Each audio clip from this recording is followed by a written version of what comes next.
Maswerteng gabi po mga ka-STL. Narito na po ang resulta ng STL Pangasinan para sa araw na to, third draw.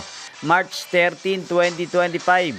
Araw ng Huwebes. Naway ang mga natayaan niyo pong mga numero kanina ay manalo nawa ngayong gabing ito, 8:45 PM. Kaya kunin niyo na po ang inyong mga tickets. Narito na po ang resulta.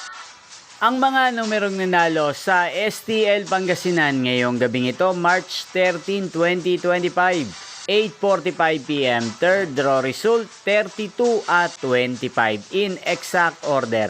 Sa lahat po ng tumaya kanina sa STL Pangasinan para sa third draw ng 32 at 25, congrats po sa inyo, panalo po kayo.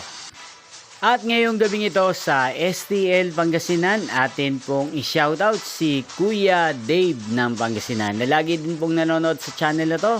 Shoutout po sa inyo Kuya Dave, sana po ay nasa mabuti kayong kalagayan. Sana'y manalo na po ang mga numerong tinatayaan nyo sa STL Pangasinan. Ngayon din shoutout po natin si Ate Lisa Lynn ng Pangasinan na lagi din pong nanonood sa channel na to. Shoutout po sa inyo Ate Lisa Lynn, sana po ay swertehin na rin ang mga numerong tinatayaan nyo sa STL Pangasinan. At sa lahat po ng mga taga Pangasinan dyan, shoutout po sa inyo, especially sa aking mga subscribers. Inyo pong napanood ang resulta ng STL Pangasinan sa channel na to, Roderick Hernandez TV. Magkita-kita pong muli tayo bukas ng alas 12 ng tanghali dito po sa channel na to. Thank you for watching.